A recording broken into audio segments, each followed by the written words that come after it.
Welcome back, everybody, to the playthrough for Zelda Echoes of Wisdom. Today is our part 4, and the last time when we were playing this, it has been a while since we've been playing. The last time we were playing this, we were chasing down Jabu Jabu and trying to assist the Zora tribes. We have Amiibo redemption for the Awu. I don't have much of my voice just yet. My voice is slowly coming back, but it is not been particularly functional. Appreciate the hydrate. We are going to need those extra hydrates for sure. Keo, thank you so much for the resub. I appreciate that, babe. So take care of this hydrate real quick.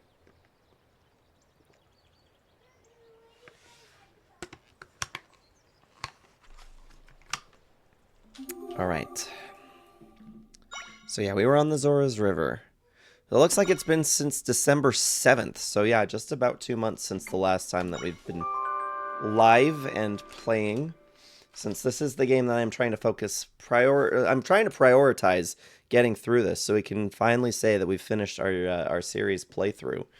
For the YouTube followers, yeah, unfortunately those VODs only go back as far as the Wind Waker playthrough.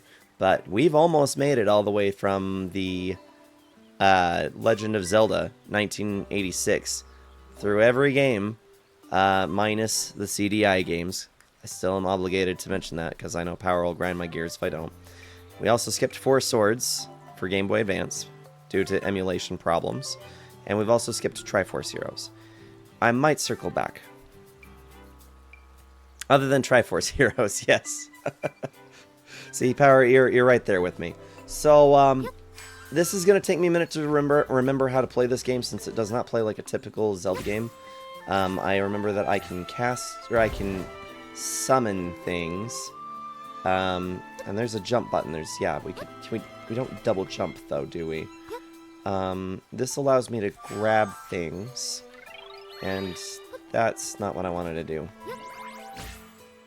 Oh, okay.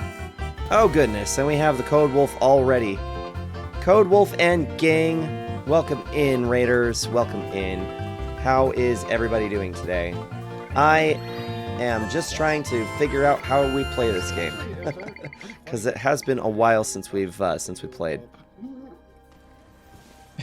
So today you're doing some Destiny 2. How was your Destiny 2 today? Bye, Asmo. Oh. Thanks for getting on top of that for me, Power. Really appreciate you giving that shout out. Any of Code Wolf's folks that don't know me, I am Commander Sergeant. I have been away for a while. It's been now 2 months since my last stream. So I'm just trying to get back into the flow of things, but I consider myself to be a Legend of Zelda variety streamer. And we've almost finished our entire series playthrough. We're just working through Echoes of Wisdom, which just released this last year. And once we're finished with this one, we will have made our way through the majority of the series. What's good, new season? There are Star Wars skins. That is awesome. We do like the Star Wars. Asmo, how's it going?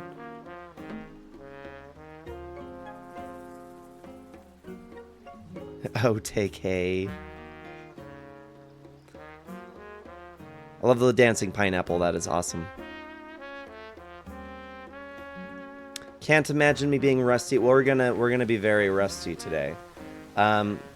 Problem is, like, I can't even remember how to play this game, because there is a bit of difference between this and a standard Legend of Zelda game, and furthermore, I'm not even entirely sure where I'm supposed to be going. So this could be a little bit of fun wandering around trying to figure it out. I do know we were chasing down Jabu Jabu. That's all I can remember from the last session. Friendly hellos and oh, never mind. What was that loud ruckus about? I heard Drad's voice too. What in the world is going on? I probably had nice voices picked out for all of these folks too. And I don't remember. So we'll probably be making up some new voices since I really don't. I'm just so lost, guys. I'm lost just like you guys. Be back in a bit, hopefully. No worries. I appreciate a lurk, even if you're not going to be dropping back in. Anything that you do is super helpful. Thank you so much for the raid. In any case, Code Wolf, I really appreciate that. That is a definite warm welcome back to Twitch after being away for the last couple of months. So that is greatly appreciated. And I will certainly see you around.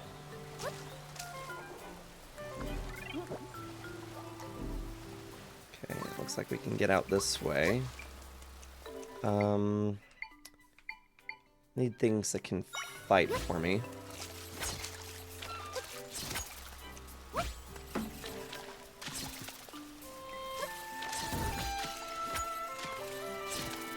I have, however, started playing Twilight Princess HD again with the DLC, and he's been having a really great time watching me play that.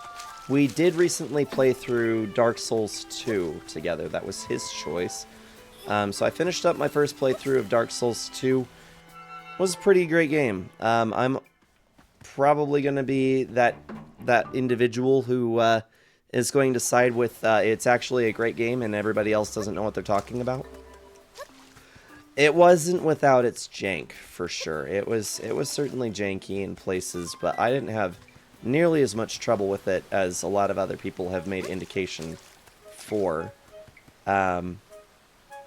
So yeah, I am pro Dark Souls 2.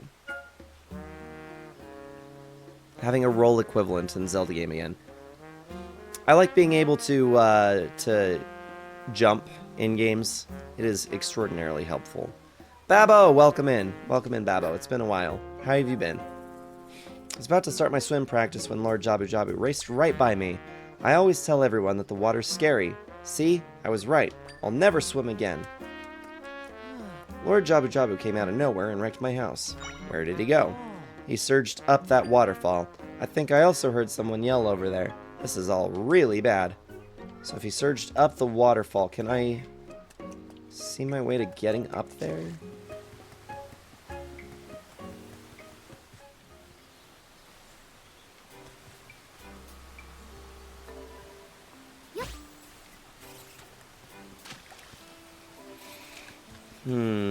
We didn't get something that allows us to go up the waterfall, did we? I don't think we did. Oh, that's not what I wanted.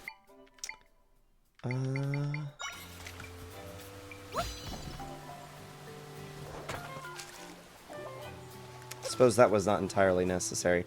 I think maybe this is where we need to be. My papa and Drad. It's all right. I'm here to help. We'll find your father and the chief. Something awful's happened here. The Hylian. Hello again. Chief Drad and I followed behind Lord Jabu Jabu as he rampaged through here. Lord Jabu Jabu wasn't himself. He struck my poor papa, who fell into the rift. That's when Chief Drad and I got here, only to see the rift suddenly grow. Drad saved this child from being caught, but was then swallowed up himself.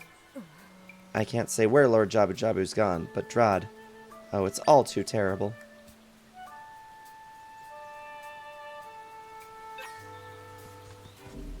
Okay, well, I guess we're going in here.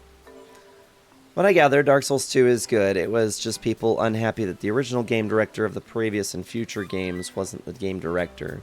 They blamed anything different, him not being there. Never mind that it was because he was working on Bloodborne. Yeah, I think I do remember seeing that. Kushara looks sweet. She is kind of pretty, isn't she? She's almost got like a sort of Mifa kindness about her. Oh, shoot. And I just barely remembered I need to redeem Rar's amiibo request. I can create an entrance here. Stand back, Zelda. She ain't no Riju. Suppose that you are correct there. She ain't no Riju. Babbo, have you played Echoes of Wisdom yet? Okay, how do we do the amiibos again? Amiibo. We got 5 twisted pumpkins. I think we determined that we can redeem a total of 3 amiibos per session, which is kind of lame. We'd really like to be able to just, you know, spam all the amiibos and get a ton of cool stuff, but it is what it is. In a franchise of more than one game, there will be a best game and a worst game. This is very true. I mean, there has to be some kind of a standard set. I personally, I really enjoyed Dark Souls 2. I can understand why some people don't like it, but one of the things that I noticed is that when I watched an evaluation video, or an analysis video from some other player that had played all the other FromSoft titles before playing Dark Souls 2, a lot of the things that they had complained about, they were quality of life, but I couldn't help but notice that there were some things that they were literally just nitpicking about. One of those things that I had noticed is actually a difference in style. A difference in style on how some people play that game. Because they were talking about how irritating it was that enemies, once they're aggroed, you can't seem to run away from them. And I have found that in playing Dark Souls 1, Demon Souls, and Elden Ring, that the aggro window for things is usually you have to get pretty close to something before it will begin to aggro at you. And then if you don't want to fight it, if you can get far enough away from it, it will eventually, or if you get far enough away from its start point, eventually it will stop pursuing you. In Dark Souls 2, a lot of these enemies continue to pursue you, and some of them won't stop pursuing you, regardless of how, if you manage to get yourself pretty far away from them. So it's like, unless you manage to get yourself to a bonfire before they attack you, they're going to keep coming. They're just going to keep coming. And that was one of these this guy's complaints. And I'm sitting here thinking, well, yeah, I suppose that if you're just one of those individuals who wants to get from point A to point B as quickly as possible, that would be a turnoff for you. But for some of the rest of us, like myself, I will continue to fight things over and over and over again until I get pretty well acquainted with that enemy. And once it's no longer a problem for me, you know, I basically just wait until I have that enemy's attack pattern figured out before I'll move on. If I keep dying before I make it through the area, it's just more opportunity to practice or to gain more levels. And in Dark Souls 2, you can permanently kill enemies. It is technically optional to do this, but you can permanently kill enemies so that they just stop respawning. And I found that that was actually a great way of leveling, is that if an area is kicking your ass, you just stop right there, farm out the kills until whatever things are bothering you are completely out of the way, and then go about your business. Great for levels, you know, and great to just have it out of the way. So I don't trust a video essay or tier list. They have serious incentive to annoy people because it gets views and comments. I suppose that's true, and I don't usually make it a habit of trying to pour too much into these kinds of like tier lists or anything like that. I do take interest in what my friends have to say about particular series or franchise, and I'll take their true true thoughts into the consideration. But I was mostly trying to figure out, after playing that game, why does everybody hate this game so much? Like, that was kind of an enigma to me. So I kind of wanted to see, like, what it is about people's opinions that made them, like, what was it in their experience about playing this game that they hated so much? Why go out of their way to bash this game? That's all my intrigue was behind it, so. Okay, Tri says, I can sense my friends here. They are trapped. They're trapped in 5 areas, to be exact. If we rescue them all, we can fix this rift. And that's something that we definitely want to do.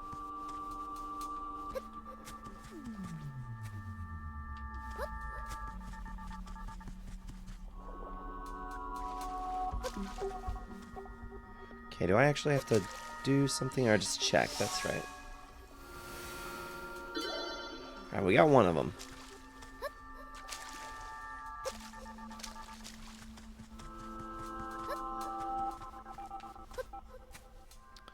RNG. Boss fights and the lack of variety it brought, and Dark Souls 2 was also hated due to the lore being entirely backwards. 3 fixed upon that. But that's just the thing to me, is that I didn't feel like Dark Souls 2 undid lore.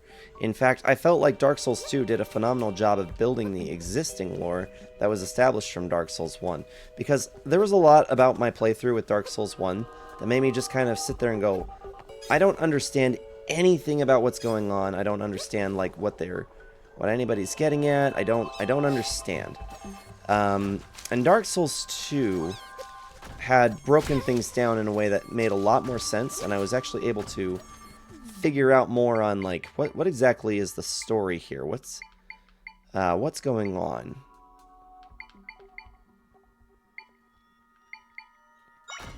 But of course, that is my own unique experience. Yeah, take care of that for me. And if you'd be so kind, go take out the other one for me too. Perfect.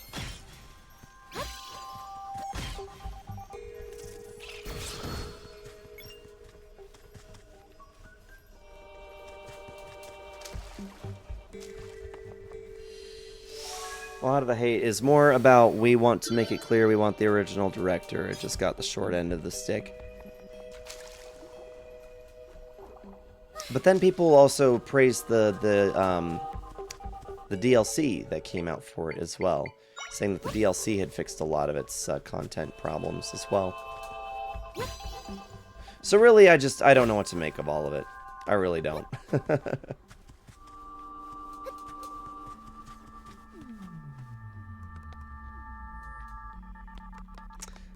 Like, I can appreciate when people don't like that a particular director did something or they changed something. There are instances where you know, maybe a particular director wasn't the best choice for a project. That can definitely be said about Star Wars. I did not like regarding Star Wars, I did not like that Abrams and Johnson could not form a cohesive plot line together. And it was like Abrams left to go and do a different project. Johnson takes over. And then Abrams gets pissed off that it wasn't the direction that he was going in. Spends the entirety of, well, the majority of a movie, the movie that should have tied it all together, spent the entirety of his time trying to retcon out the things that he didn't like that got changed.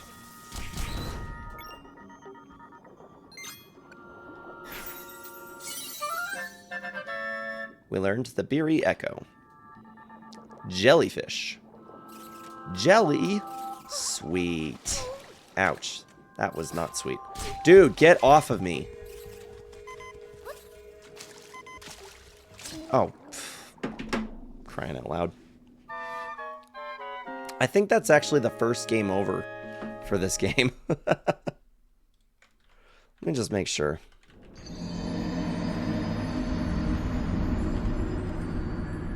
Yeah, that was the first death.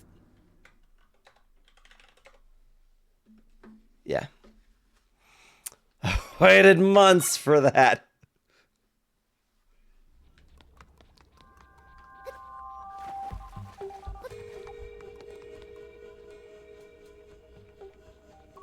It's rated T for its base game. Oh, was it? I didn't actually know that.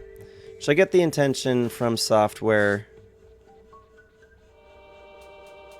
wanted to achieve after they saw how successful the first Dark Souls became? But since Dark Souls 3 and onward, they've been consistent, and Elden Ring to me is a grand scale in terms of variation, accessibility, lore, and it had such a cultural impact for Soulsborne and the genre for all of its existence. If you didn't remember, you can heal by laying in a bed this game. That is actually good information to recall, so I appreciate you bringing that back up for me, because I definitely did not remember that. I don't know if it would have done me really a whole lot of good, though, in this particular situation. I was pretty much hosed just from the... Oh, come on, how do I...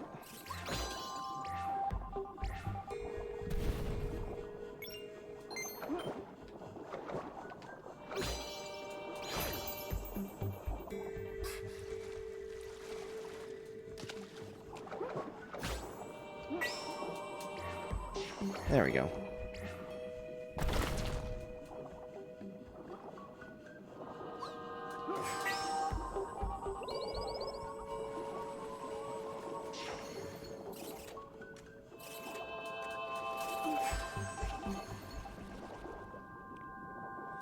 Original Dark Souls 2 on PS3 and Xbox was T-rated.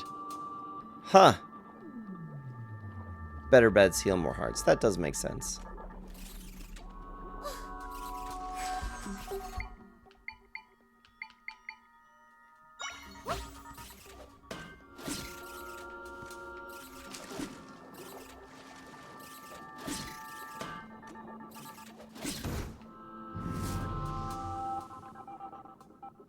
Alright. There we go.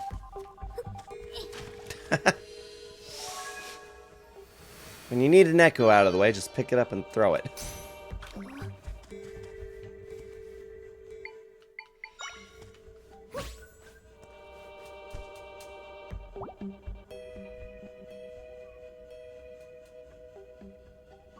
There we go. Sick ad break. How's it going, Drill? Welcome in, Brohan. How have you been today? You didn't go back to work yesterday, did you?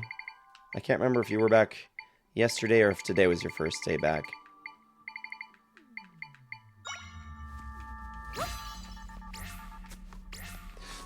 Whoop.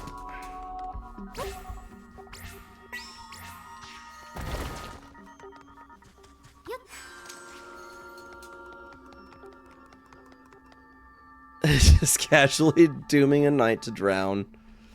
You know, I do what I can.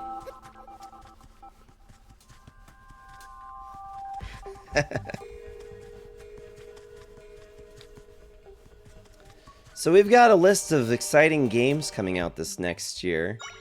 Probably amongst the top of my list is going to be Metroid Prime 4, which let's face it, a lot of us didn't believe it was actually going to happen. A lot of folks are pretty convinced we were never actually going to see it, so. Drill, thank you so much for the resub, my bro. I appreciate that. Get subbed, loser.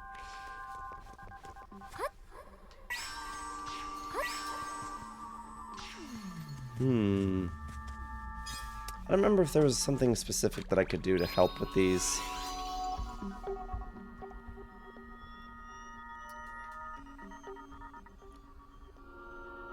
Doom the Dark Ages, Phantom Blade Zero for me. Those are also going to be some phenomenal games. I'm also particularly excited about the Indiana Jones title.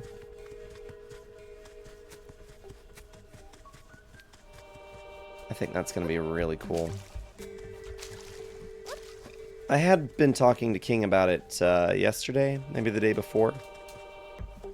They were saying that they're not entirely sure that they're sold on the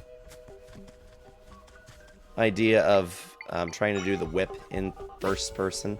Personally, I don't have a problem with it, but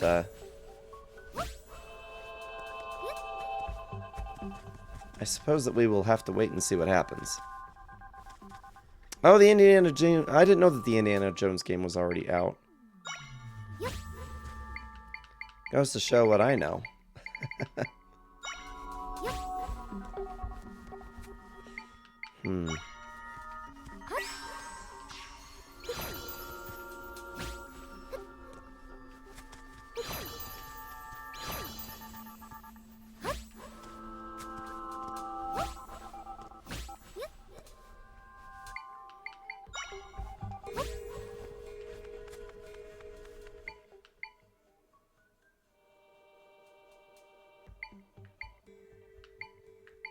Question is, where do I go from here?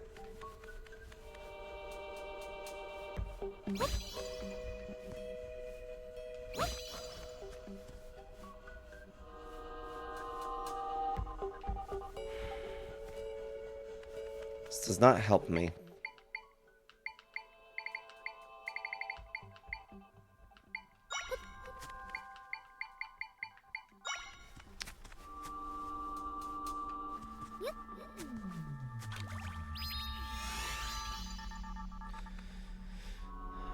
Been out since the beginning of December. Is that right? Interesting. I'll have to go and take a closer look at it then, because I was under the impression that it was not releasing until later this year. Does look great. I agree with Power, though. The development cycle process took too long. Afraid it'll not be what fans expected. Just hope it'll capture what the other games brought with some tweaks and modifications. I don't know. I'm pretty optimistic about it.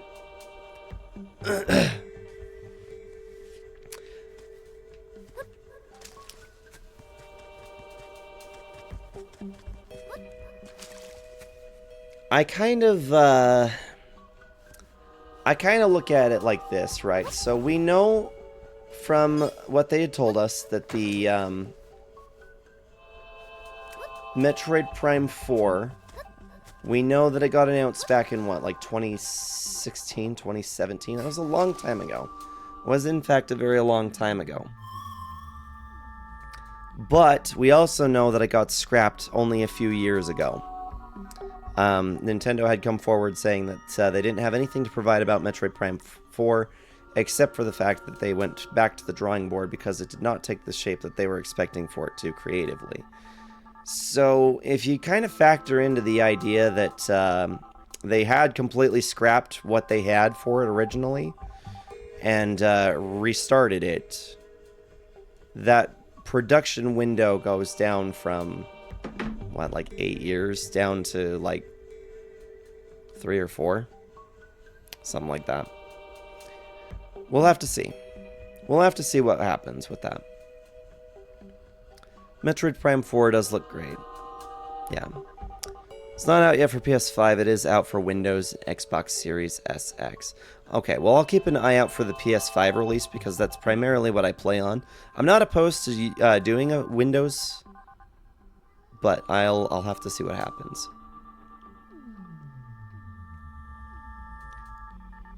Admittedly, I will say I'm partially excited for Shadows because, yes, controversies aside, as a huge Assassin's Creed fan, I don't want Ubisoft to go under by how awful Star Wars Outlaws Skull and Bones came out. This should be their chance to redeem factors. Could potentially do more in the future. So, we've been seeing a lot of companies take the risk on community play. I don't remember if that's the exact wording for that, but essentially service-based games. I'm trying to remember what the exact term that they used for it was. Something along those lines, right? That they're like focusing more on what people can do playing together rather than what they can do playing individually. I never really had my hopes set very high. Live service, thank you. That's the term. Live service games. They're looking at what they can do with live service games, and it's a hard thing because a lot of the economy is actually showing that people are reaching for the live service games. More specifically, the games that people can play with their friends for free.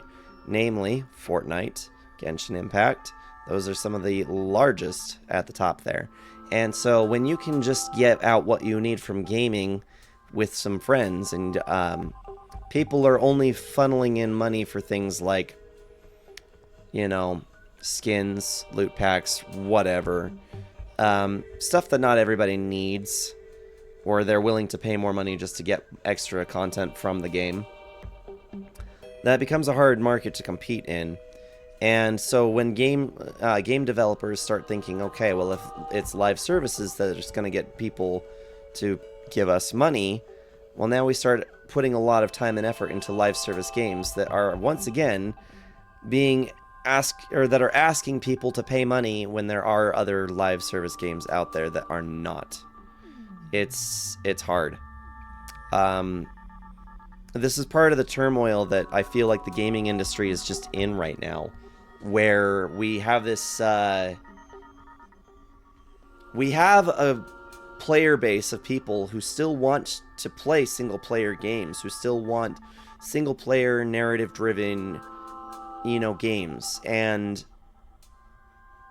is the market big enough with how big development is, for how big the scope of projects is by today's standards, how much effort it takes to produce these kinds of games. Is there enough gamers left in that part of the economy to warrant building these kinds of games? Well, there's always going to be gamers like myself who will always want narrative single-player games. I don't play live service games. But where we start seeing this mix of a lot of people starting to go to live service games, who can say? Who can say?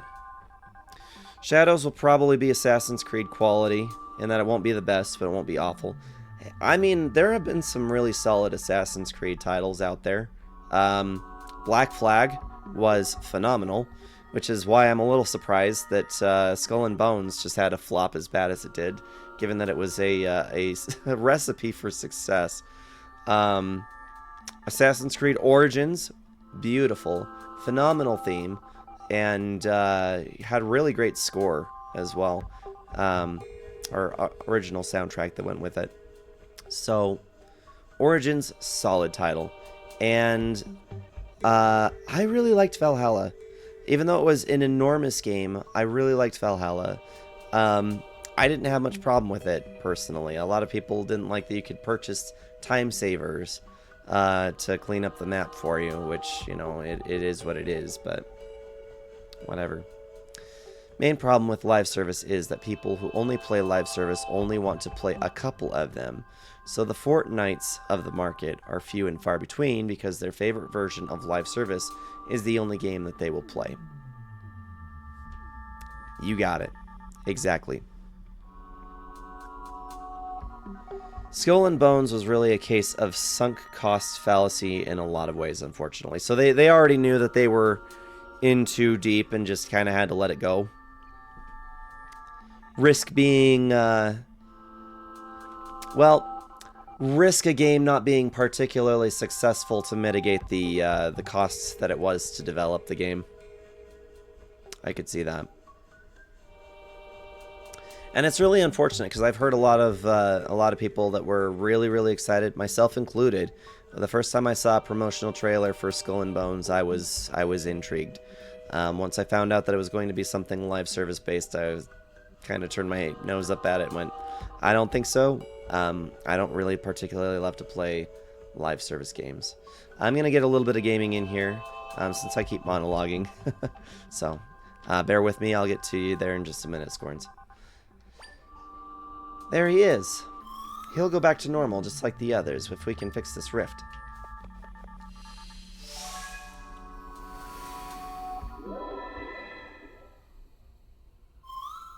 We found all of my friends in this area. Now we can mend this rift.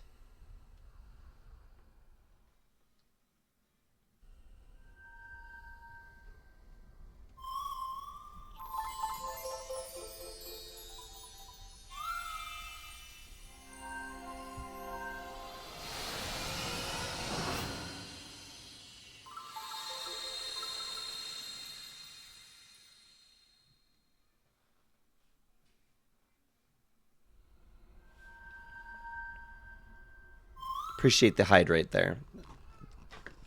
My friends shared some of their power with me, so that means we should be... Oh, we have to still have a little ways before we can gain additional power.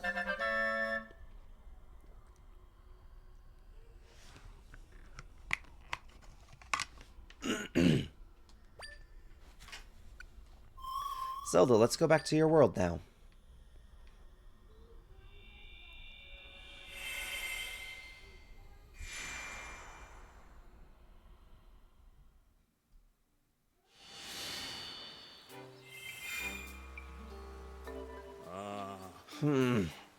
Me, of all Zora, swallowed up by a rift. My goodness, Strad. Don't be so precious. Now thank this Hylian. Who's calling who precious? You with your frilly gills. Boss Strad, what's wrong with my papa? Caught in the darkness. Swallowed whole. Can't breathe. Hey, what's wrong with you? It's like he's stuck back in there. Then I will unstick him.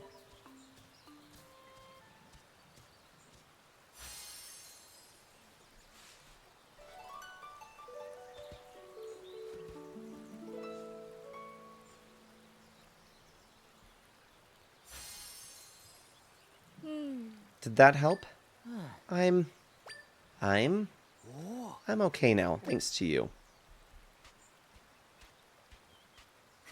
Ha! Well, the music of the sea Zora lures frantic thoughts into a deep calm. Oh. That performance. Good as it gets. Chief Kushara, Chief Kushara.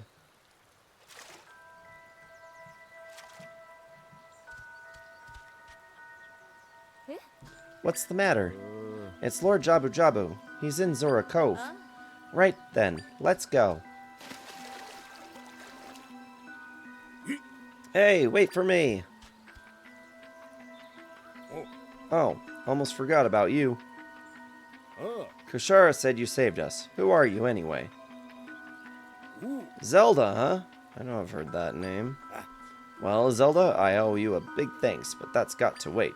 I need to catch up with Kushara. I owe her big time, too. See you around.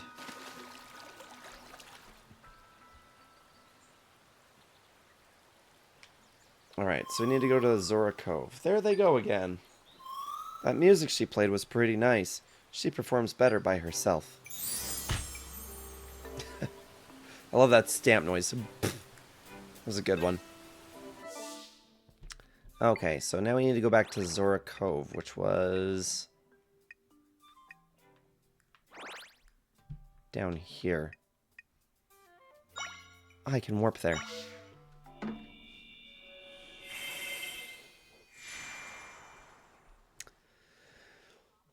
Okay, Scorns, you say, I want gaming to have a crash, and I'm saying this because of all the nonsensical crap going around in the industry. The market and the companies needs to see that consumers do not want live services. We want more AAA and AA games for all things considered. Problem I have with live services is, yes, it's popular, and while that is solely the main factor, the gamer in me just wants single-player driven experiences with no DEI, no political garbage, and make games be great again. Asking for a crash, it feels harsh, but I kind of get what you mean. A lot of the world of gaming right now is very much in turmoil because of... Are we at the end of the line for consoles? Possibly. How much better can gaming actually get? Can it get better than it is? Sure. You know, really, I feel like progress really is just kind of a glass ceiling, you know? We will think that it doesn't get much better than it is right now, and somehow handful of years goes by, we figure out a way to make it even better. And that's kind of a funny thing, because I remember playing the PlayStation 4 era games and thinking that there's no way it gets much better than it is. And now I'm looking at these old games, like Assassin's Creed Origins, and realizing just how dated they are already, despite the fact that they don't seem like they're that old. They are still good-looking games, but comparatively to what there is now, they're not. Nature of a crash is that they'll probably try more live service before any AA or AAA games. Live service is what's popular. I think part of that had to do with the connections that people made through live service games in the pandemic. We're caught in this place where the industry can't decide which way it needs to go. How do we start making games that offer the best of both? You know? Revolutionizing the game industry is not going to be an easy thing to do. Having some kind of a gaming crash will suck for all gamers. That is a fact of the matter. It will be hard for all of us as gamers to continue on. But there is also a plethora of content that is out there. I probably own more games than I'm ever going to play. That's the reality, right? But I've backed Power before in saying that I do agree that gaming should be dialed back. I think the expectations are starting to get set too high. I think that people are starting to expect too much from gaming, and that just because we can achieve some potentially really big projects, looking at you, Final Fantasy VII Rebirth, does not necessarily mean that that's the game that we need. Quite frankly, I don't have the time to play too many open world RPGs anymore. The scope of my life is constantly changing as DLC gets older, and I don't know that I have it in me to spend 80 hours in every single game or more that I play. And quite frankly, at that point, we're talking about if everybody else is the same as me, in that there's maybe only a handful that want to play the 200 hours that a game has to offer or more, it might not even be worth it for the gaming companies to be making games of that size anymore. Because if they could just give me a fabulous 40 to 50 hour title that was just a phenomenal story and was pretty straight linear, I would love that. I would love that because I'd be able to get through a lot more of them a lot more quickly. That's just my personal take on it. Yeah, live service is played by gamers on a budget. Single player is played by gamers that don't need to worry as much about budget. A lot of my fun money, a lot of my free money that I don't have to invest into my bills or anything that is an adult responsibility, it has a lot of it gone to gaming. That's just the fact of the matter. Skull and Bones started as DLC in 2013, didn't come out until 2024. That is a long time to stay in development for something that was only supposed to be a DLC pack. They weren't going to win whether they canceled it or released it in the state it was in. Apparently, it's just weirdly hard to make a piece of media about pirates. Who knew? I mean, it worked for Disney, making Pirates of the Caribbean franchise. It has been wildly successful. And I mean, Black Flag was a great game. Black Flag was a great game. They'll probably try more live service before any double or AAA games. Too much put into the game into one game instead of a mix of smaller scale and large scale games. I feel indie games and smaller developers, publishers need to compete, get their footing out the door. And well, really, I have noticed that in the last decade is that indie studios have started to really come forward and shine a lot more than the AAA titles, because indie games still have the heart of why we play games. Indie games still try to make sure that you get your complete experience with what you purchased. What you're going in for isn't going to be more than what you can handle, and that it will be, you know, the fun entertainment that you were hoping that it would be.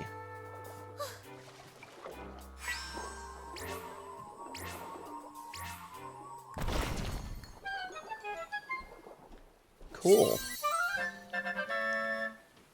Unfortunate reality is that they had a boon during the pandemic because everyone went to gaming to relax and they couldn't be out. The market is going to have to adjust to not having a lockdown. That is true. There was a huge boom in the gaming market just as a result of the pandemic. That pandemic sure changed a lot for a lot of people.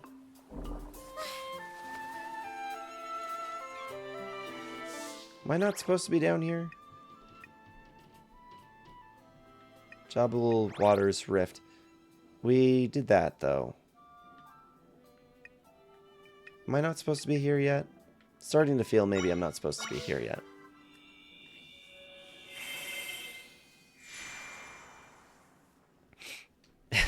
Anyone who tells me there's nothing new in gaming industry also tells me indirectly that they haven't touched an indie game in their entire life. This is true. So some of you folks have met Jed Anderson. He shows up in my streams periodically. He was my coworker at my last job. And I remember I went to Jed when I figured out that he was a pretty solid gamer. He was more into the trophies. This is actually why I do trophies now. I had asked Jed, you know, what are the things that you're playing that you absolutely love? He told me Assassin's Creed is a big one, but I'm also like really into a lot of these tiny little games, and they were actually quite phenomenal. And I felt stuck. I felt like, okay, well, I've got a handful of Final Fantasy titles that I love. I've got Legend of Zelda, Uncharted, and like the Batman Arkham series, and like maybe a few other things here and there, smattering of whatever, you know, nothing super important or relevant or anything like that. It wasn't until I had a conversation with Jed and I told him, I'm stuck. Like, honestly, I don't feel like I get what I need out of gaming anymore. And Jed pointed me in the direction of some indie games, more specifically starting with Journey.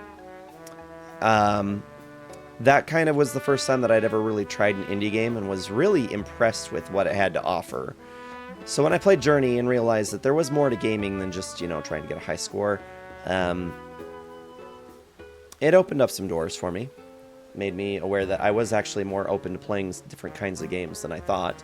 And ever since then, I have taken more chances on things than what I used to. And now I have more games than I know what to do with.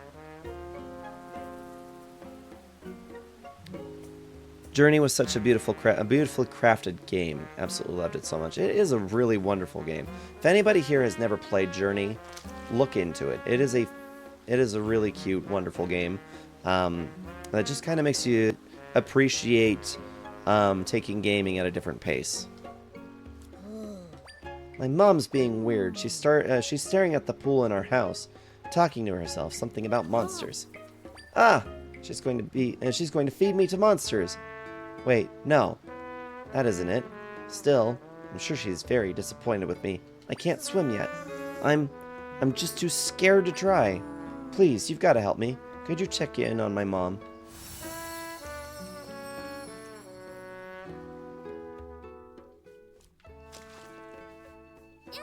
Oh my, it's Zelda, right? I've heard that you rescued those who got caught in the rifts. Maybe you'll help me with a personal matter. Could you bring me some monsters? I'm going to use them for something. Let's see. First, I need a monster that looks like a sinister fish. Please put any monster you bring me in the water here. I'll give you something nice if you can help. Oh, feel free to do it in your spare time. Well, I'm not doing anything at the moment, so, Oh, that's a sand piranha. Well, I'll use a bombfish.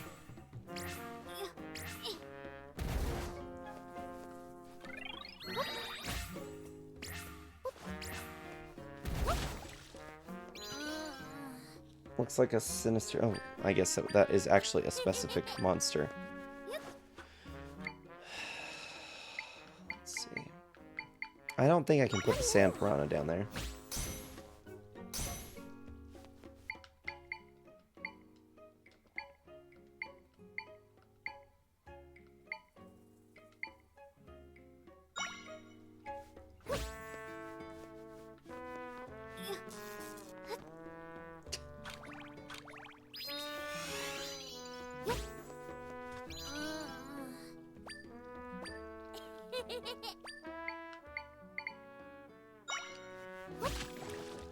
There we go.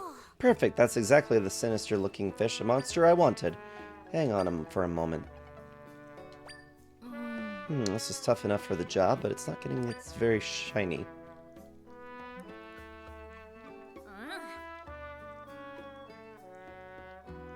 Need to play Spirit of the North. You haven't played Spirit of the North yet? Highly recommend Spirit of the North. That was another cute game that kind of gave you some feels. It didn't leave you with as much to think about, as much as it just kind of provided you with a narrative that kind of tugged at your heartstrings a little bit. I do have one that's called like Solar Ash or something like that. I've been meaning to give that one a try. Helped me learn more about what I need to know. Now, can you bring me a monster that goes boom when anyone gets near it? Please put it in the water here just like you did last time.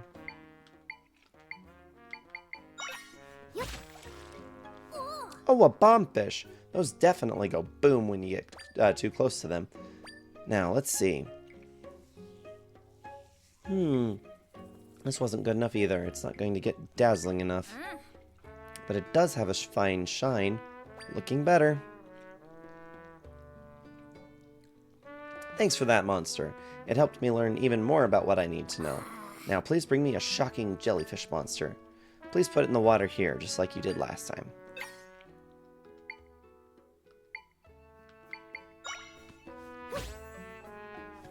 That monster is exactly what I had in mind. The way it floats is pretty. Very, very pretty, shifting colors and patterns. Zowie! Ah! At last, I did it. Gotta say it turned out well, too. Now to see my son. Come with me. Only heard the music when you posted it in Discord. I think I've posted a few songs from that one as well. Medaka! Mom, I'm not monster food. What? Oh, Medaka, please, just hold out your hand. A scale? Yes, one polished using a legendary technique known only to Zora. With this scale, you'll be able to swim. Really? I know you've worried about not being able to swim, so I made you a special charm. You made this for me?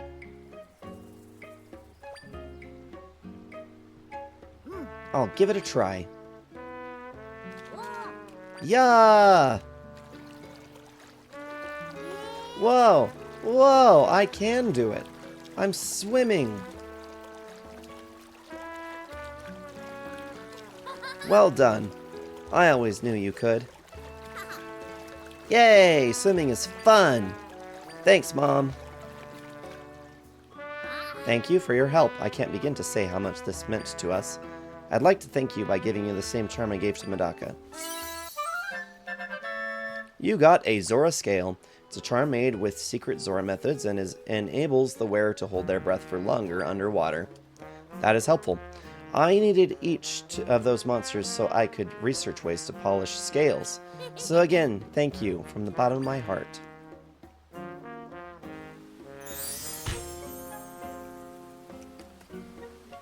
Zora Child's Fate.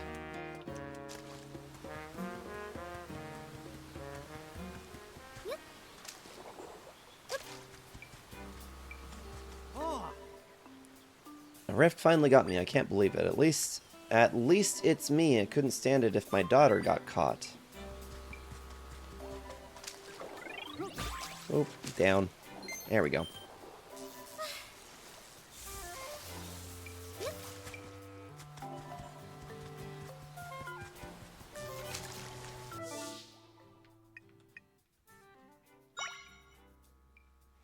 Took care of the small rift near the Zora village, saving those who'd been swallowed up, including Drad.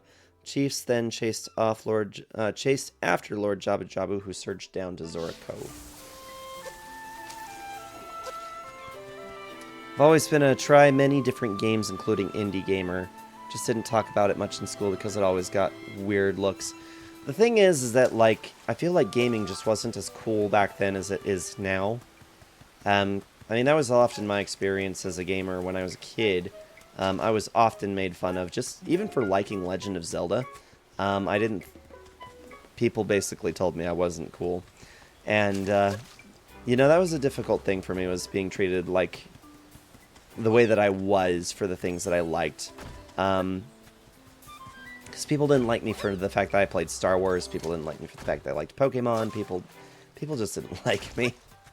And it's probably entirely possible that there was more to that factor. I was kind of obnoxious, as you might remember. But, I don't know. I think part of that was that I was obnoxious in part because of the fact that people didn't treat me very well. I couldn't establish very great, meaningful friendships with anybody as a result of the fact that nobody wanted to really... No, I didn't know how to engage with anybody who had a common interest. Because it just didn't happen too often. Don't think that this is where I'm supposed to be. So yeah, I've found myself being a lot more open to the idea of playing games that I might not have played years ago.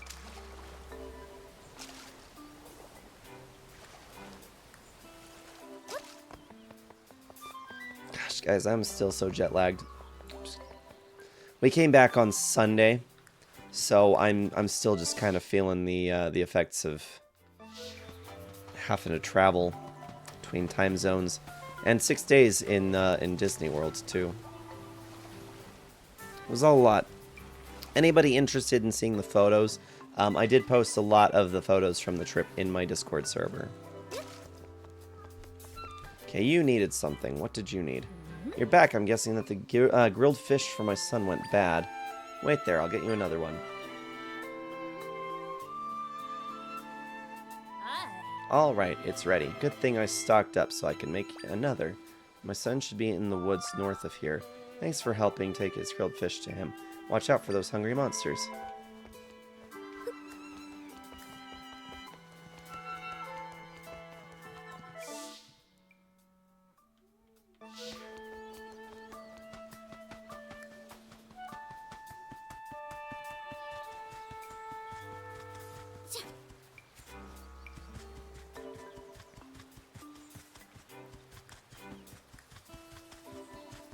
I'm not too sure where I'm supposed to be taking this.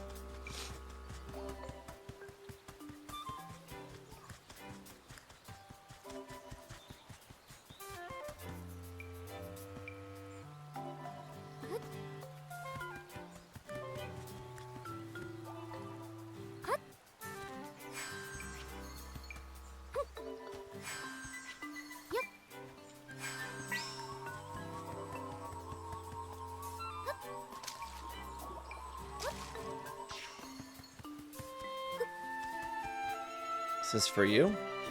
No.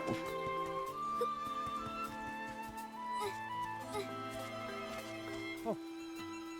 There's no way to get back to the village. Where'd he go? He went out to sea, heading east. So you're not the person I need to provide this to. I think that is entirely rude.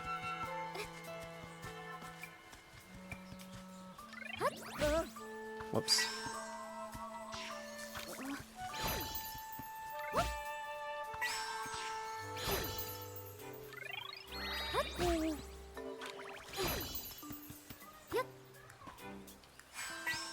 I don't know why it is so difficult for me to press the right button.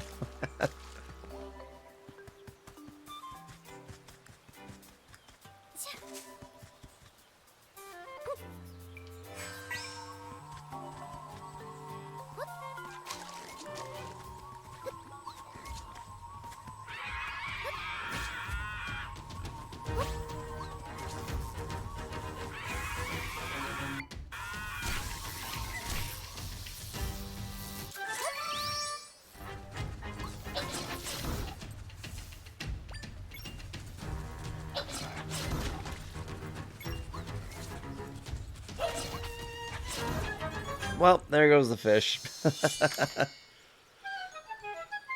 I have no idea where this sun is at anyway, so we're probably just gonna give up on this for the time being. Gaming discussions more approachable and interpersonal now than it was years ago. I was the weirded out kid myself. I told them I was into Castlevania, Metal Gear Solid, Spyro. Pretty much always isolated myself. I'm sure a lot of people would be concerned about that. It's just the thing I've always done. Well, I mean, it's all our, you know, our own individualized experiences. That's the wonderful thing about life, is that we get to do it our own way. I like connection, but I am one of those people that I have to connect to people in my own way, and I don't always vibe with people. That has changed a fair amount through my life. The way that I am more open with people than I used to be.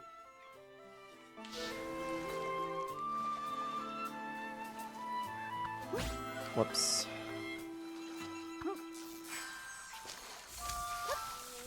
Down, Zelda. Down.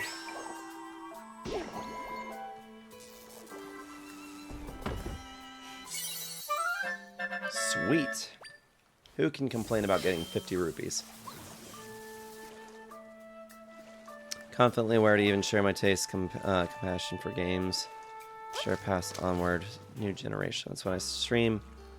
I always go back to franchises, memories of games. I had peers coming over to stay at my old house.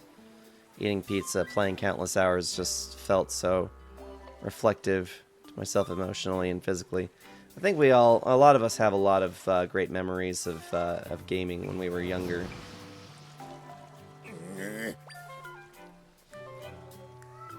That was Drad, wasn't it? What's he groaning about? Rampage and Zora Cove. This is too heavy! Man, I am not doing well with this headset today. Oh, you again, Zelda. Yeah, you can kind of tell we're in a real jam here.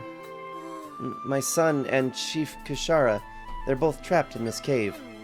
My son wandered off, and I'd just come here to find him when Lord Jabu Jabu stormed in. Chief Kushara was nearby. During the confusion, she sensed my son was in the cave. She darted inside to make sure he was safe. Then, wham! This pile of rubble fell here, smack dab in front of the cave. What am I to do? Don't worry, keep calm. I've got this. Never met a pile of rocks I couldn't move. Easier said than done. Maybe there's another way inside. He's not going to hear a word until he moves those rocks. Maybe he'll listen to us if we rescue this... Rescues... Get the rescue done first. Something along those lines. He's pretty unobservant about water caves. Yeah, I had plenty of my own nights with various friends, power included, staying up playing video games. I came over, stayed the night a few times. I remember one of those was trying to figure out how to... I was not very keen on the playstyle, the lack of direction that was in Metroid Prime. The first time I tried to play it, it did not go over particularly great for me, and I really appreciate Power for assisting me with figuring out how the heck to play that game. Of course, now that I've done it, I've been able to get through a lot of different kinds of games since then.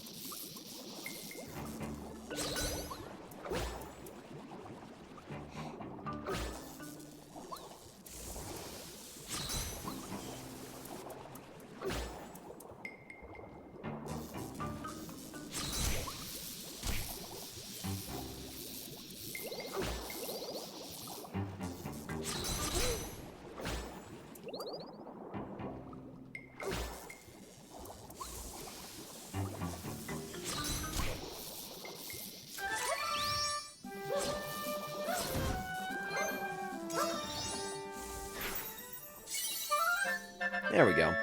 Learned a Tangler, level 2 Echo.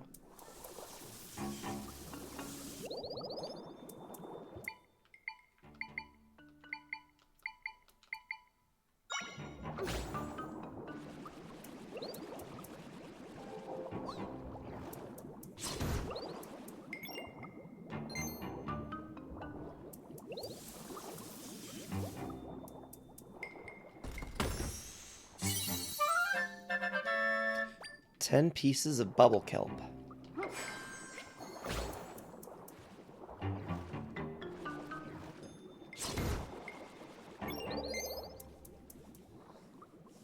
Miss Pac-Man turned 43 years of age in the arcades. Yeah, it was pretty incredible how long ago some of the history of gaming began. Weird to think about how far back that is, eh? For a lot of things. And the cruel thing about time is that it only gets further and further away. It's okay, everything's going to be fine. Help is surely on the way. You promise? You, the Hylian, did you truly manage to swim through all those monsters to reach us? Heroes of our time. Yes, quite the capable one, aren't you? We'd hoped to get out through there. I can't take the child through those waters. We need another means of escape. Hey, Heroes of Our Time is a good song. There is that exit, but it's blocked by a pile of rocks. I can't push it or pull it. I'll never get out of here. Wah. I'm sorry to ask, Hylian, but is there anything you can do to help? Literally my favorite Dragon Force track. It is a really good one.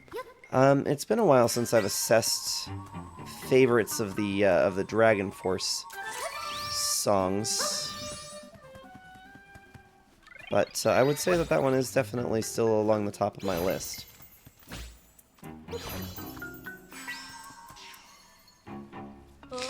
Oh, the rocks.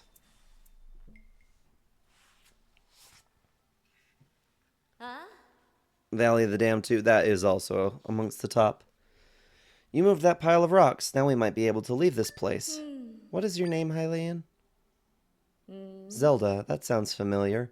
Well, you have my thanks. Hurrah! Let's get in there and save your kid. Yes, please. My son, you're safe. What a relief. Drad, what are you doing here? Just paying you back for saving my friend. Wait, Zelda, when did you get here? You're all right, son. Look, we can easily go outside now. You're safe, child. There's nothing to be afraid of. The poor kid's frozen to the fins, too scared for words.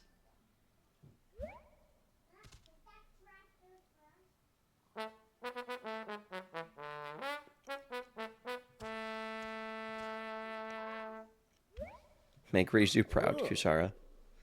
How's that? Wow, much better. Thank you. Beautiful. 10 of 10. Ha! River Zora music is pure oomph. It'll get anyone's fins back in fighting form.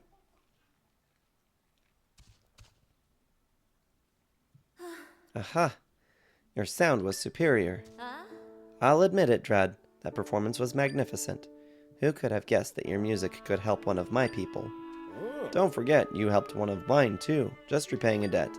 I didn't get a chance to say it, but the way you played was great. An honor to hear it. Well, you know, it was nothing, really. This is kind of awkward, isn't it? We never trade compliments.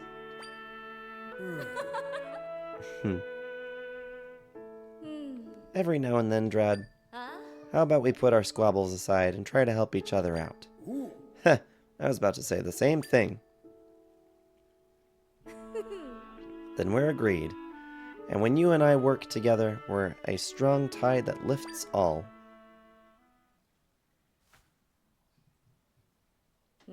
That was cute. What's that? You need us to perform at Lord Jabu Jabu's den? Your name was Zelda, yes? We're indebted to you, but we must focus on finding Lord Jabu Jabu. Zelda might have the right idea, though, going to his den. Oh, really? I saw Lord Jabu Jabu swim back north while you were stuck in here. Could be that he's gotten tired out after his rampage and gone back to his den. That would make sense. Lord Jabu Jabu rarely moves around this much. We will grant your request, Zelda. Let's be on our way immediately. We will meet you at Lord Jabu Jabu's den.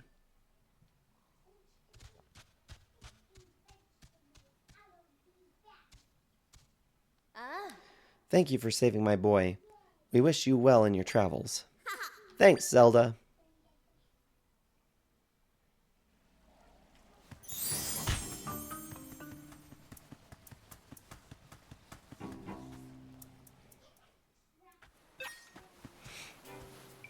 All right.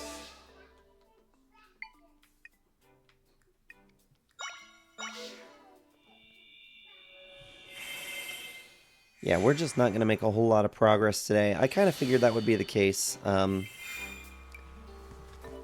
We've got kind of a lot going on at work. Anybody who hasn't turned on the news recently, there's a lot of changes going on with the government right now, and a lot of uncertainties that kind of have us a little concerned. I'm not too worried about the potential of losing our jobs, but there are some in the family who are. And I just kind of, I know that it's rattling Kyo pretty hard. That being said, I'm probably not going to be live for a whole lot tonight, just because she was not doing particularly well before I started streaming. She'd already agreed to resuming the streams before she kind of deteriorated after work today. But yeah, I'm probably going to just make it a little bit further from here and then call it for the evening. We'll try to pick this back up. I'm pretty sure I should be able to stream just fine Friday evening, and we'll put in some hefty progress into this and really get somewhere. Oh, Zelda.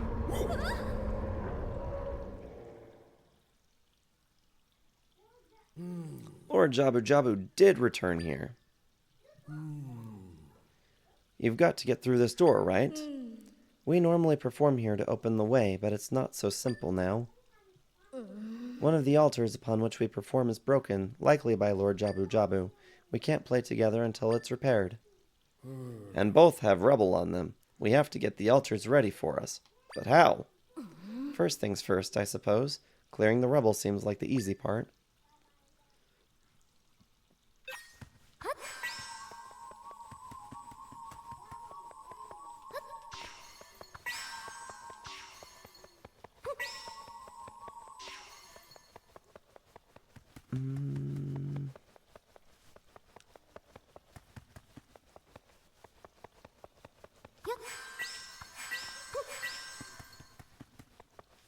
Oh, some of it's down there. Clever.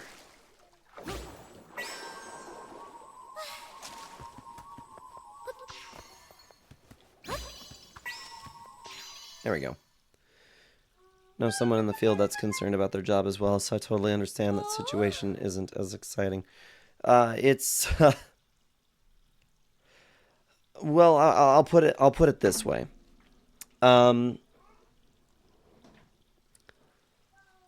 There currently exists a program that I received a notification for while I was away.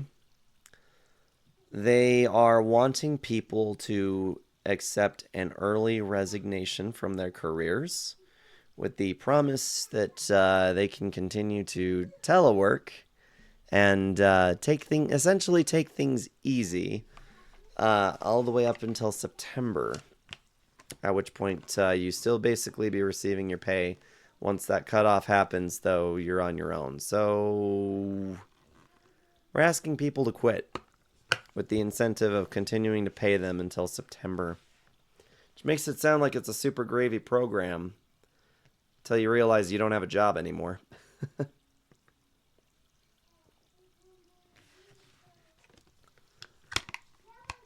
I have a lot of my own opinions.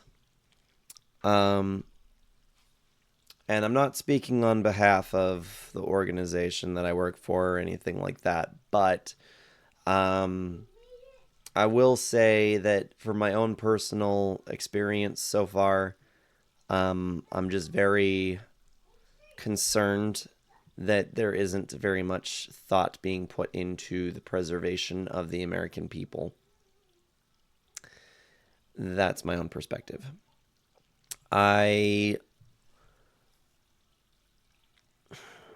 didn't vote, and I don't vote. I've never voted because I keep feeling like the system that we currently have keeps affording us candidates that are not very suitable for quality leaders, and I just can't bring it to mind to promote anyone that I don't particularly think would fit the position as commanding chief of the country, if you know what I mean.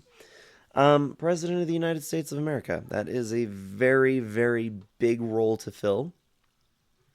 It'd be a lot for any one person, but I just can't shake the feeling that we keep putting the wrong people up as our candidates. And I think America's in a real pickle right now. That is my own opinion. It's only 7 months. People are barely surviving, especially how tough companies have been facing lately. Well, and that's just the thing, right?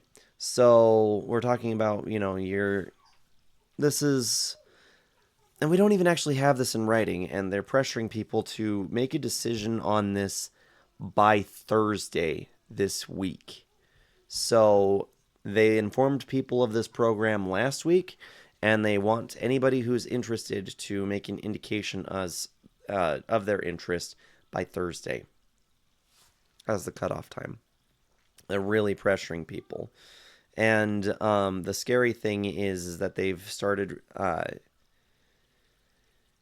lot of the executive orders that have been going out within the first, whatever, 100 days that the president gets upon their inauguration to send out as many executive orders as they want to.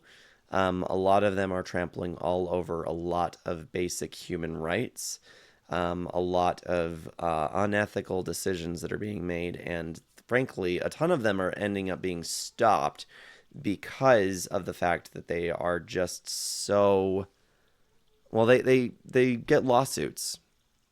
That's just the fact of the matter. So, because of those lawsuits, thank you for that follow, Dark Adventures 66. I'm sorry, we're kind of monologuing about a slight amount of politics here. Apologize for. I'll get back to the game here in just 1 second, but I appreciate you following. But yeah, the fact of the matter is this: a lot of unethical things are being done, and thankfully, a lot of the executive orders that are going out can be stopped. Follow because of the monologue. I appreciate that. A lot of the things are actually being halted because of the lawsuits that keep going up against those executive orders as well. So I'm not really a source of insider information. I only know the same amount of information that is really out to the public. So I really don't have anything more than that. But from my own personal experiences, shit's scary at the moment. It's scary for a lot of people, and we're all just kind of in this together, just holding on as best as we can. Yeah, I don't mean to get particularly political, and I know it's against a lot of rules for a lot of streamers to kind of avoid or to really delve into any amount of it, but First Felon is breaking so many laws, it's crazy. It's true. You're just stampeding over a lot of things that a lot of people have fought hard and died for.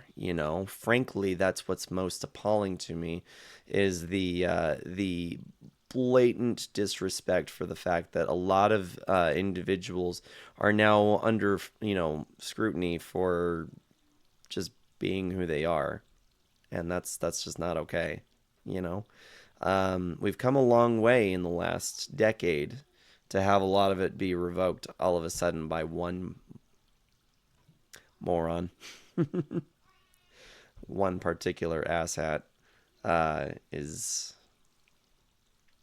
It's upsetting. It is frankly very upsetting. A lot of that letter to people is legally unable to be enforced. Exactly. A lot of it cannot be. A lot of these executive orders that are going out, they just cannot be. We all avoid politics on streams. Yeah, at some point a line is crossed. Those of us who care must stand up even if it's not our usual Twitch stream. These are not usual times. They really are not usual times.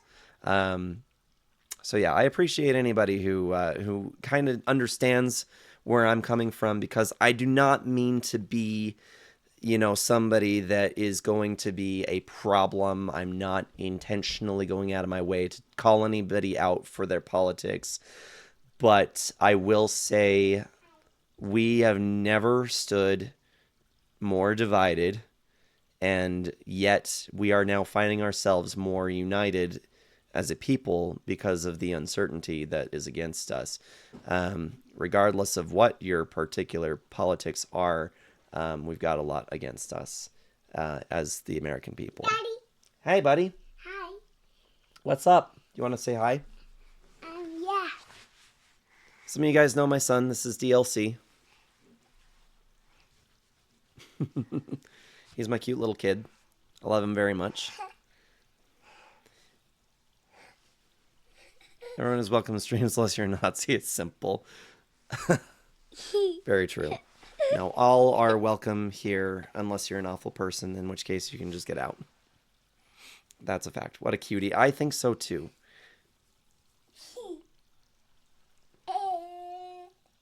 Firing 70% of the government workers will cause an economic crash. That is true. Power saying, hi, DLC. That's your online name, by the way. I don't know if you knew that. Can you say hi? Say hi, Power. Hi, Power. Yeah, this guy's got a lot of words. He likes the fact that my camera, my delete background messes around a lot, so he's just gonna come and entertain. I'm in the bush. Yeah. I'm in the bush. You're in the bush?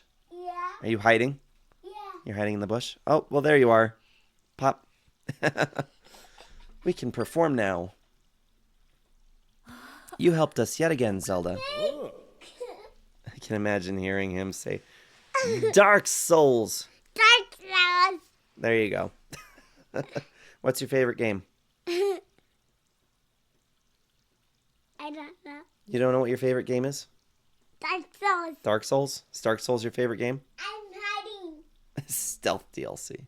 I'm hiding. He said the thing! Daddy, I'm hiding. You're hiding? Yeah. What are you hiding from? In the bush. You're hiding in the bush? Yeah. We need a little time to set up. You just sit tight and enjoy. You cutie. Okay, I'm going to be playing the game, okay? I'll move the microphone so you don't bump it around. I'm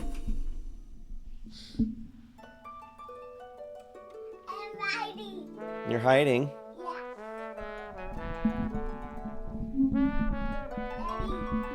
What's up, buddy?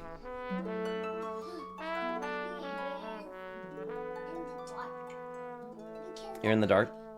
Did we have a good time at Disney World? Yeah. Yeah? What was your favorite?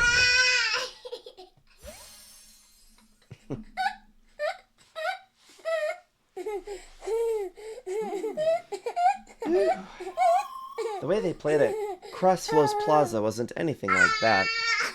Why'd it sound so different? Playing in time with each other. Who knew that'd be so fun? Kushara, you were fantastic. Well, you weren't half bad either, Drad. Playing in time with each other. I don't get it. They played together last time, too. What changed now? Hey, buddy, I'm trying to read. I'm trying to play this game and read. Can you sit still? I'm gonna have to put you down. Do you need to go back upstairs? Are you done watching TV? Is it my turn? Is it my turn for the TV? No. Oh, well, then I guess you better get back up there. No. Okay, well, I guess I'm going upstairs. No. My turn. No. My turn. No. And you better go up there. No. Keo! Uh. Alright, guys. Thank you for your patience for just a second while I try to convince the DLC to head back upstairs.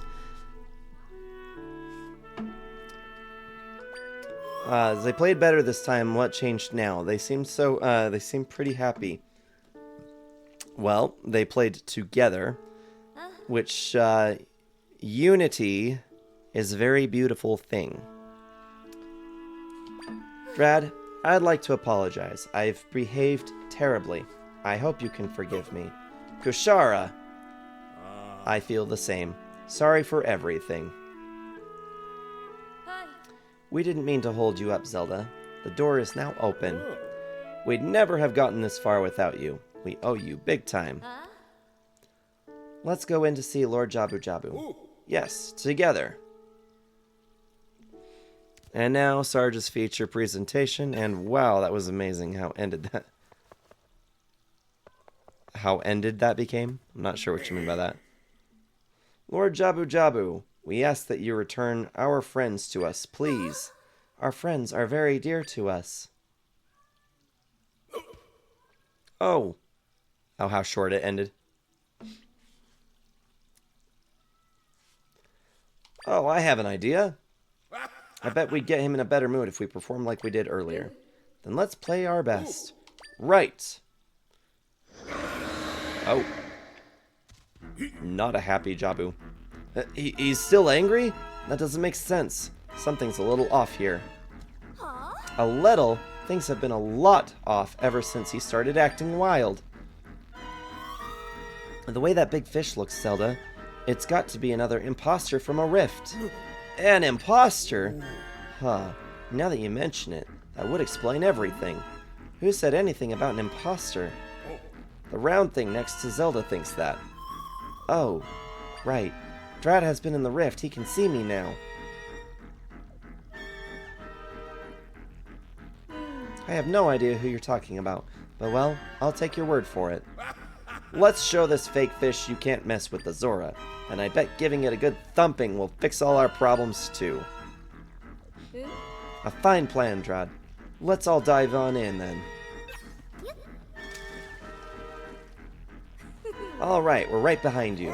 Let's go.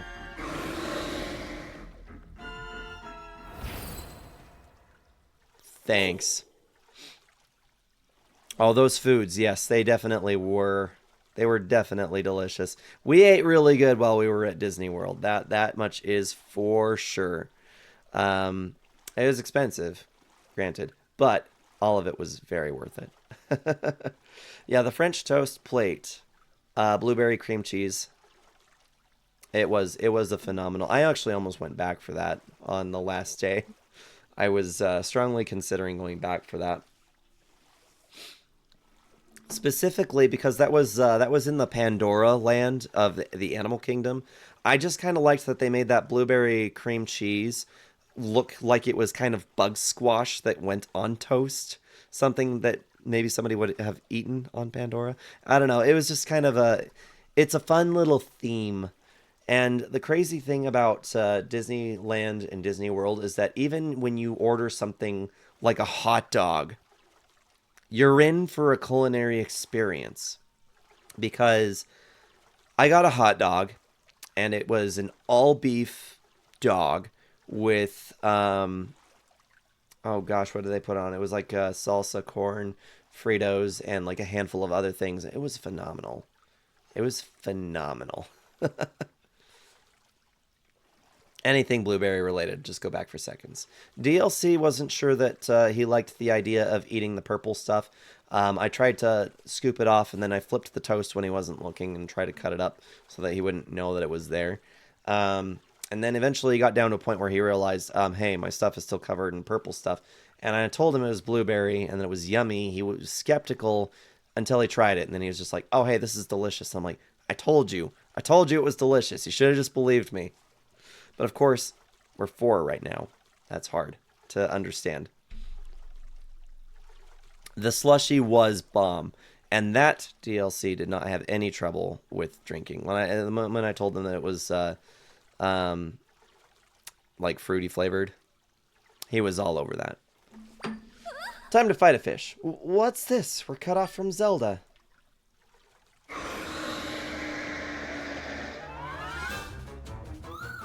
I can make an entrance into the rift directly behind that fish, but not until that creature is out of the way. Oh dear.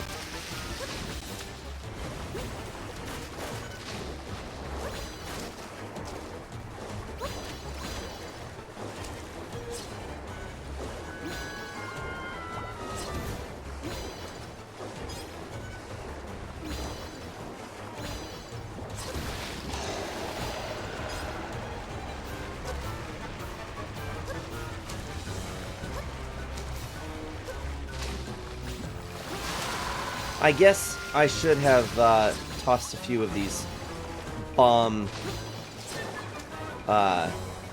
enemies into its mouth. That would have been the more correct thing to do.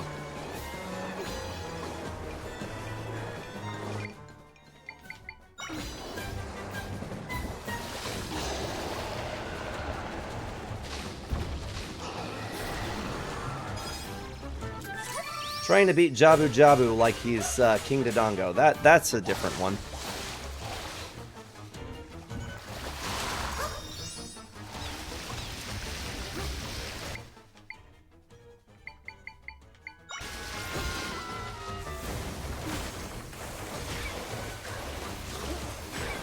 Yikes.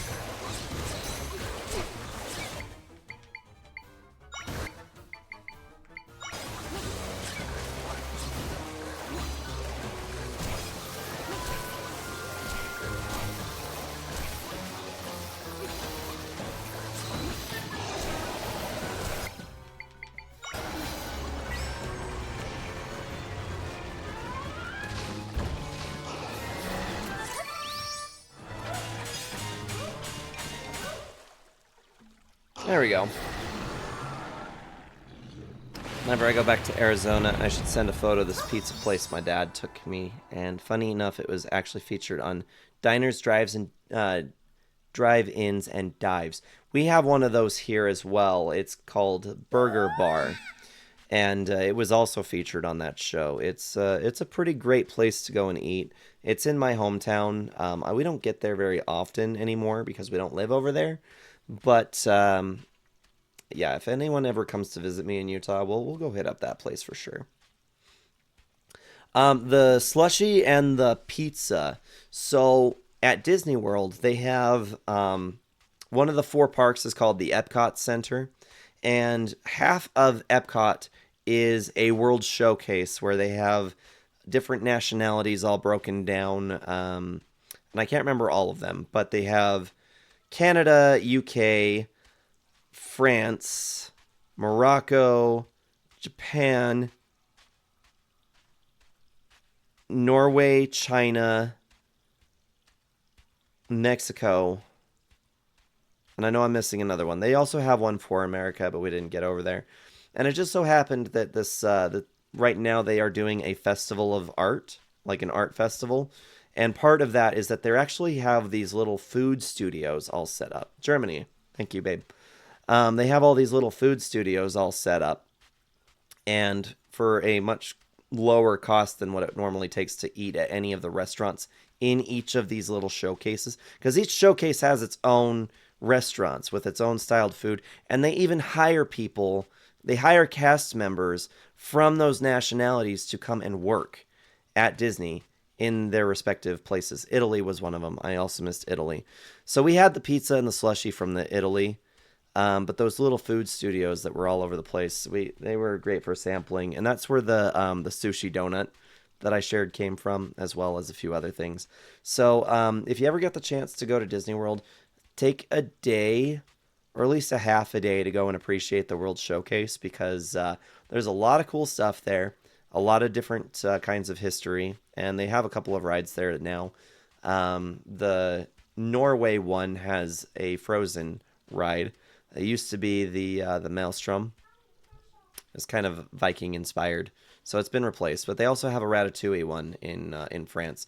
And let me tell you, that Ratatouille ride was something else. It's a very 3D experience. For half a minute, they actually managed to fool me into thinking I was a mouse.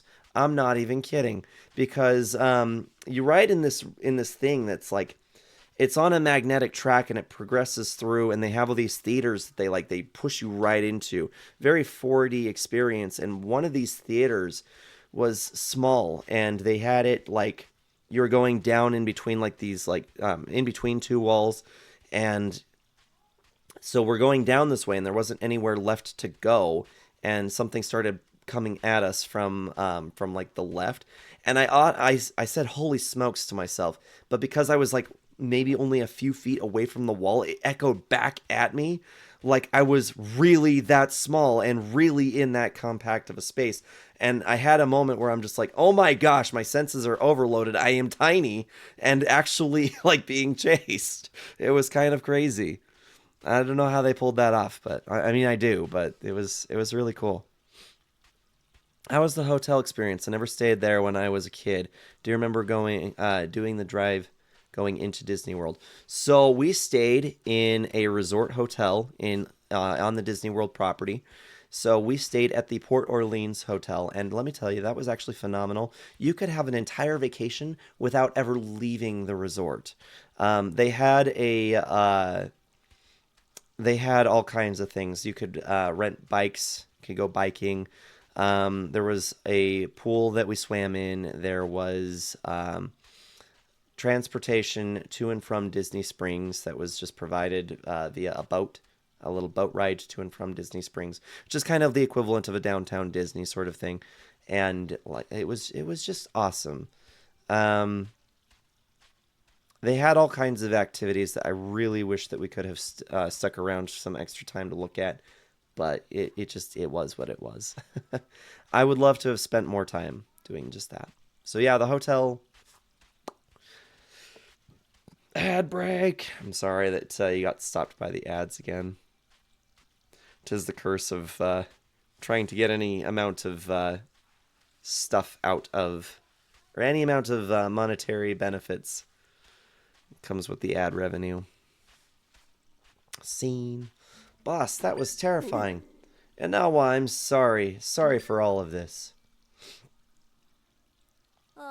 I'm sorry too, Ragma. All this because you leapt to my defense. Seeing you safe brings me great joy. Think nothing of it. Hey, boss. Looks like you and Kushara patched things up. Boy, you missed out on a lot, didn't you? We ended up helping each other out. We couldn't have done it without Zelda here. That's amazing. Way to go. Yes, delightful. How fortunate that we were gulped down by Lord Jabu Jabu. Fortunate. But if this Lord Jabu Jabu was an imposter, where in the world is the real one? It's going to be in the rift. I'm sure he's been swallowed by the rift. Is it dungeon time? Ugh, the rift, huh? And there's not much we can do. But hold on. You saved me, Zelda. Can you rescue Lord Jabu Jabu? You seem to be our last hope. Please, save him if you can.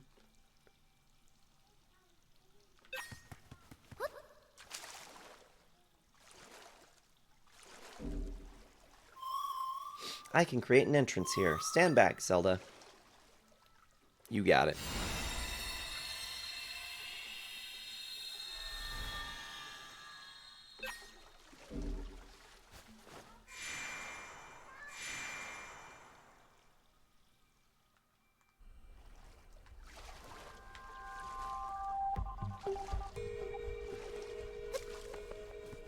Still waters of Jabu. Oh, that's gonna explode. Me still thinking I have a sword. I do not.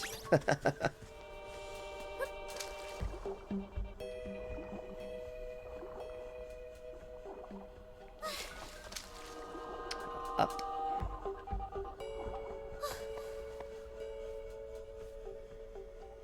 Okay, floating platform. Here we go. Ooh, that did not work.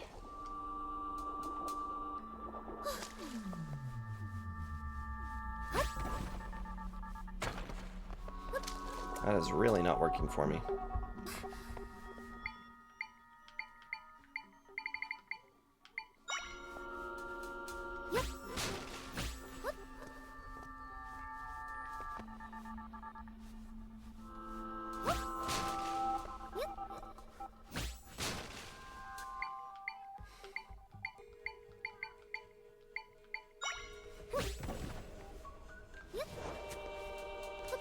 There we go. Whether or not that was how we were supposed to do that, that's how we did it.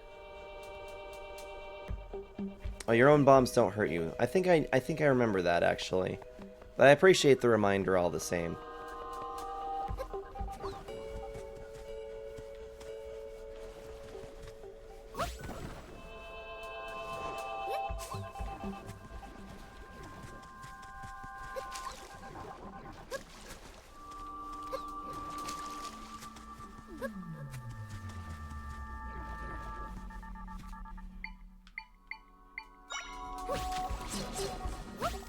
Rude.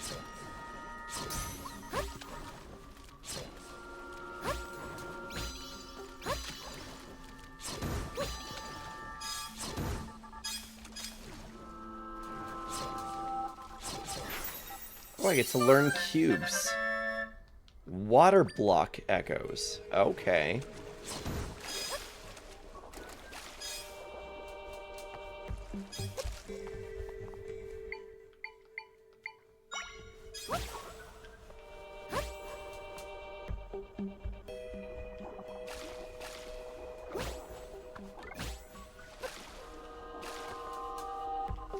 That's a curious mechanic right there.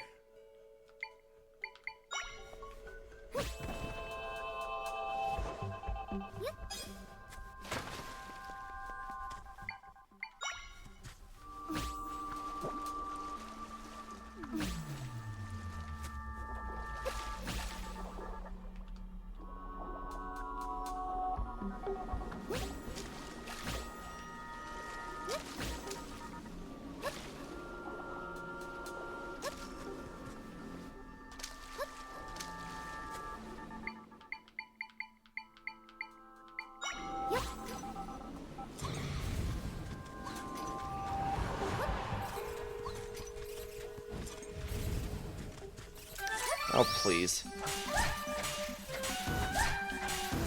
Me over here like, oh, if I need something done right, I just do it myself.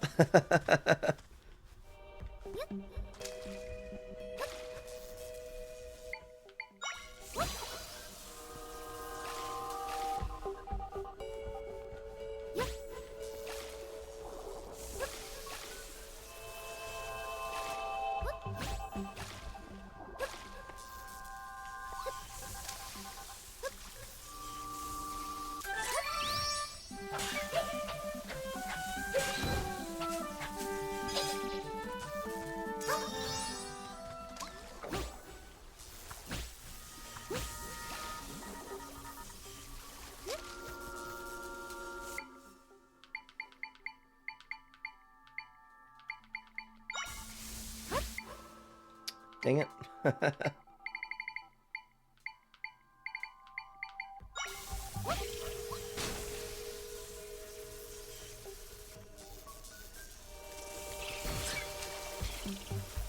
One happy Capcom fan, huh? Oh, I do know that there was a game from them that was on the horizon.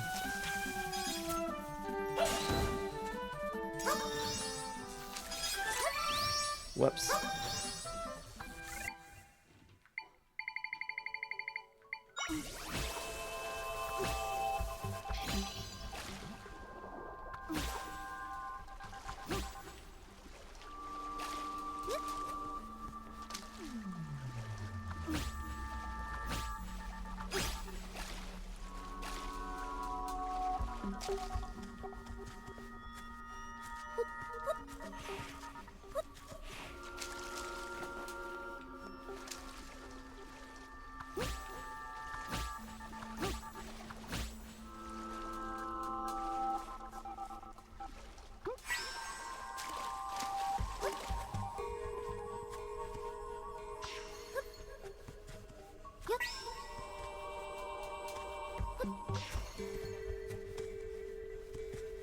I think this is a wrong turn.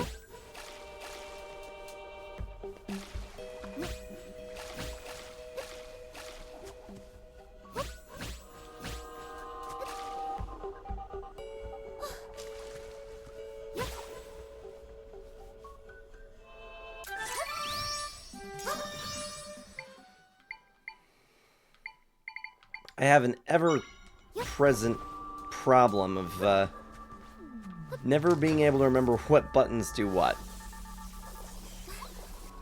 No, that's true.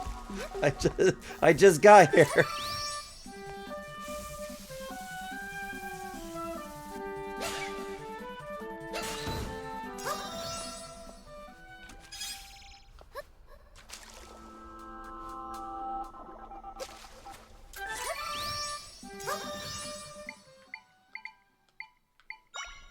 It's alright, you're not missing much. I'm just trying to navigate my way around.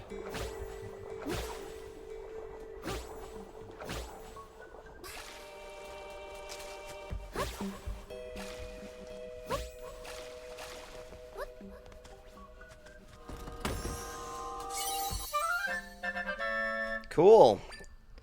I don't know how that helps me, but but thank you. Oh.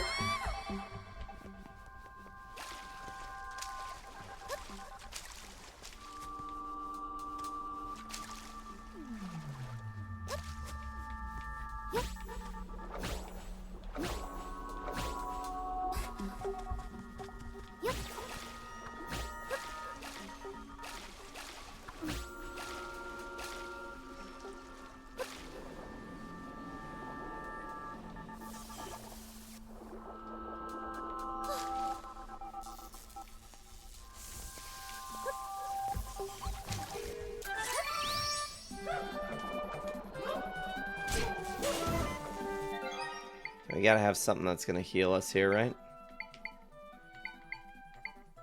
A refreshing smoky smoothie.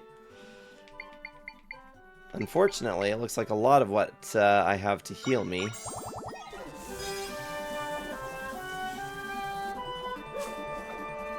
is a little bit of overkill.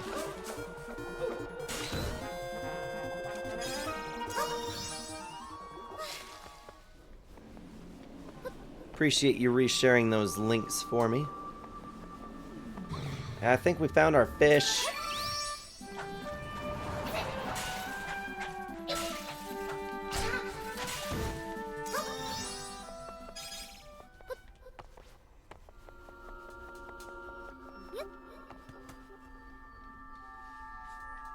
That looks like a guard. Isn't this one of the people we're looking for? He'll be restored to normal once we take care of this rift. And your crappy hats. Looks like we found a dungeon. I sense my friends up ahead. I hope there aren't any monsters in here. Oh, there will be. There will be. Can now warp here using the map. And thank goodness for that, too. Regrettably, though, this has got to be where I need to stop for the evening. We're going to pick up on this on Friday, I do believe. I do declare.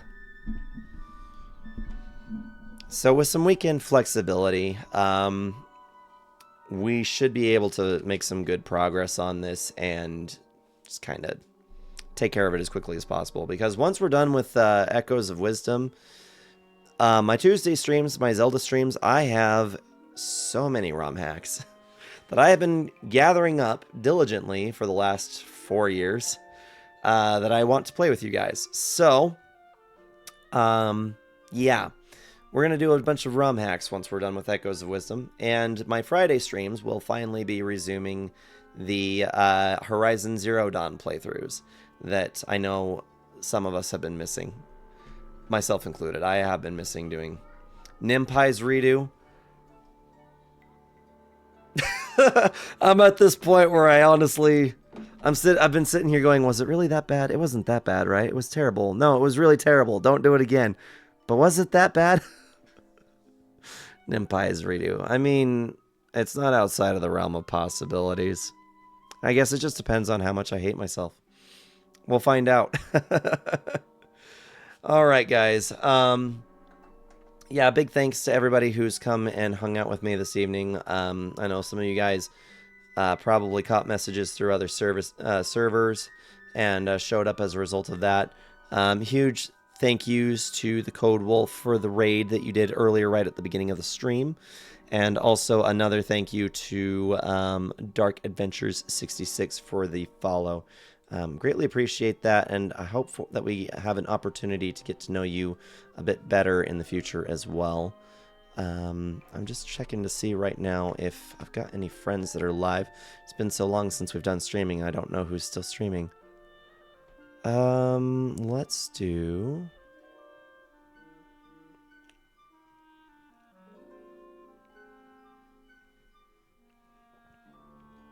We're gonna raid Hey It's Halo. Priorly under a different name, but they have rebranded to Hey It's Halo, and they actually are also playing Echoes of Wisdom. They appear to be further along than we are. So, yeah, I'm gonna go ahead and set up this raid for you guys. Aloy, yes. Raid to Hey It's Halo. Okay, guys. And, yeah, as always, you guys know the drill. I am on Discord pretty much regularly, daily. If there's anything that you guys would like to do, if you want to keep up with us or figure out what's going on with my scheduling, all that information is posted on the server. I hope I have more of my voice back on Friday. I guess that will remain to be seen. But, yeah, in any case, I'll chat with you guys through the Discord server through the week. I will see you guys hopefully Friday. For some more Legend of Zelda, and you guys stay safe, stay awesome. Let me know what's going on with you guys. Memes, music, food, pictures, whatever you want to talk about. I've pretty much got it all in the server. So, yeah, I'll see you guys on Friday. And until then, take care. Have a good night.